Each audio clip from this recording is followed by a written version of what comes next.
Last ২৪ ঘন্টায় জিও পলিটিক্সে ঠিক কী হয়েছে।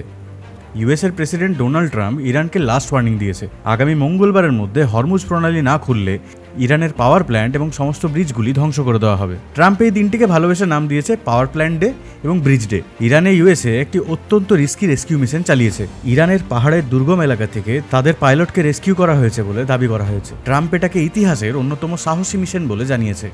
এদিকে ইরান বলছে ইউএসএ যে তাদের পাইলটকে উদ্ধার করার দাবি জানিয়েছে সেটা টোটালি মিথ্যে কথা।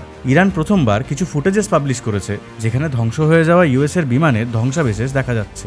ইরানের সামরিক বাহিনীর দাবি রেস্কিউ মিশনের সময় তারা ইউএসএর দুটি C-130 এবং দুটি ব্ল্যাক হক হেলিকপ্টার টেক ডাউন করেছে। এদিকে চীনে একটি অদ্ভুত ক্রাইসিস দেখা দিয়েছে।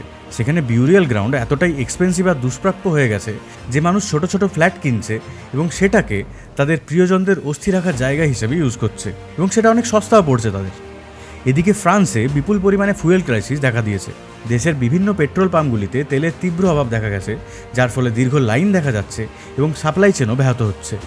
আগামী কিছুদিনের মধ্যে India is going to face a food crisis. World wide fuel ক্রাইসিসের সাথে সাথে ইন্ডিয়াতে সারের ক্রাইসিসও দেখা যাচ্ছে, যা কৃষকদের জন্য দুঃস্বপ্ন হয়ে দাঁড়িয়েছে। চাষাবাদের খরচ বেড়ে যাওয়া এবং সারের যোগান কমে আসায় ভারতে ফুড সেফটির ওপর একটা বড় প্রশ্নচিহ্ন দেখা দিচ্ছে।